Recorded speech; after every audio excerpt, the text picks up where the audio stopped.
Here's more pro-bear propaganda.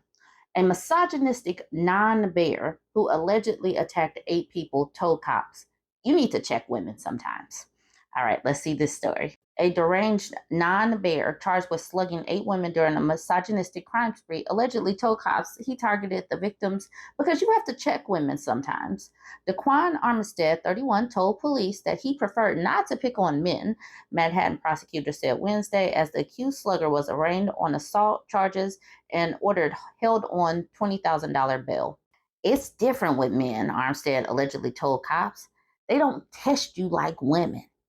They don't test other men because they know that men is probably going to fight back because because men know who the threats are. The men know. Armstead was picked up by cops shortly after midnight and charged with third-degree assault and harassment in 8 unprovoked attacks on women this year. That includes an April 17th attack on a 27-year-old administrator at New York University who was slugged in the face while walking through Washington Square Park around 10:30 a.m. Armstead, who was also sought on 2 arrest warrants after blowing off court appearances dating to 2021 attacks, was first busted this year in February and allegedly attacked 7 more women after a Manhattan judge cut him loose without bail, prosecutors said in court. In court Wednesday, his lawyer said Armstead suffers from mental health issues. He seems to have fallen through the cracks in regards to no longer receiving mental health treatment, defense attorney Catherine Bajug said in court. When someone with a mental health concern is incarcerated, nothing good happens with anybody, but they should be released onto the general public. Why does the general public deserve a man like Daquan running around punching folks? Keep him locked up. The person becomes less committed with services they need, and the outcome for everyone and everything is worse. Yeah. Do you want him running around your neighborhood? Do you want him in your home, Catherine Bajuk? I mean, you can keep him. You want responsibility for him? The women of New York don't deserve this. The violence spree began on February 12th when police say Armstead allegedly walked up to a 30-year-old woman on Elizabeth Street around 11:50 a.m., punched her without warning, then fled. On March 24th, he allegedly attacked a 30-year-old woman on Delancey Street around 2 a.m., hitting the victim in the back of the head as she turned. He then ran away. So he's a coward. I bet a bear would be better groomed than Daquan. The following day, Armstead is charged with punching a 36-year-old woman in the back as she walked at Kristi and Rivington Street around 10:15 a.m. On April 2nd, he allegedly slugged another woman after he asked the 38-year-old victim for $1 and she replied that she had no cash, so he punched her in the back of the head. Police said he is also accused of attacking 2 women in separate incidents on Delancey Street on April 5th, a 25-year-old who was slugged on the right side of her head, and a 44-year-old who was punched in the face a few minutes later. In the last alleged attack before the assault on the NYU administrator, police said Armstead punched a 24-year-old woman on Sten Street after she also refused when he asked her for $1 shortly before 10 a.m. Records show his prior bust date to a 2021 misdemeanor assault case. He was ordered to undergo a psychiatric evaluation on Wednesday. Y'all, these people need to stop letting these MFers out. They need to be jailed. They need to be put away from the general public so the general public can stay safe. All right, y'all, let me know what you think about this one. Don't forget to like, comment, and share. I am not a political strategist, I admit, but this is extra dumb.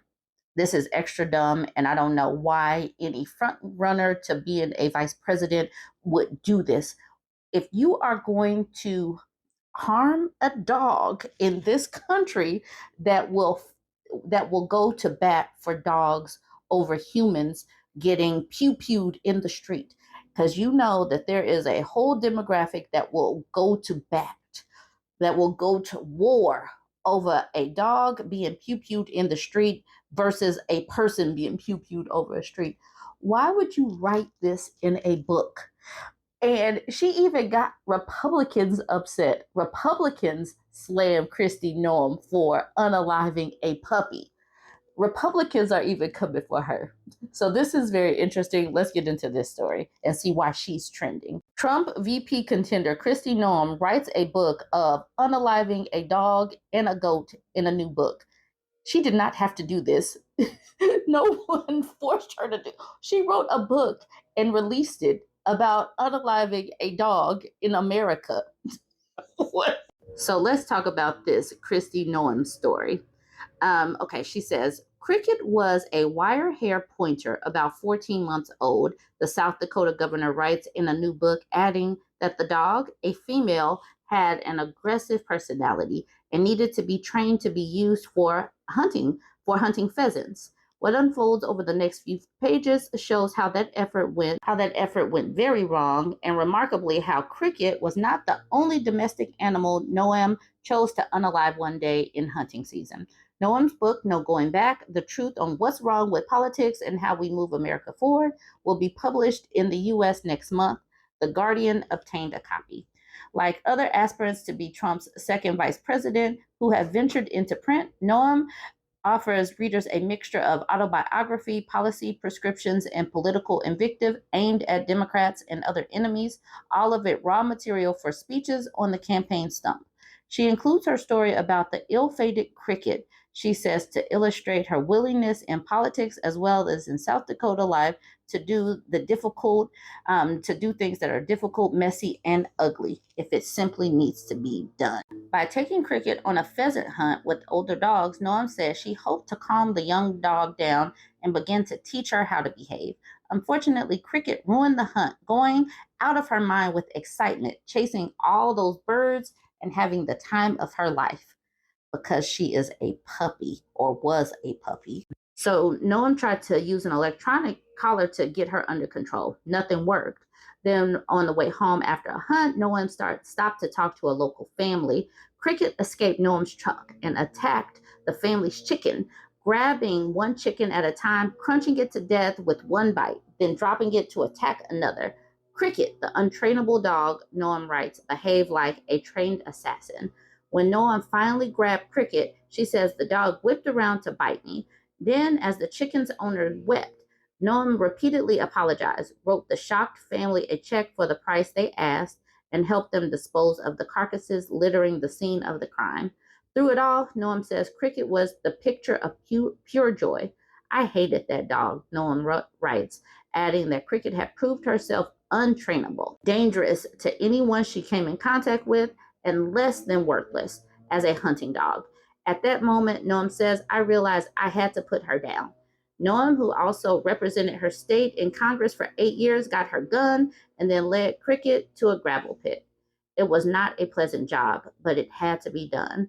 And after it was over, I realized another unpleasant job needed to be done. So she had more slaughtering to do.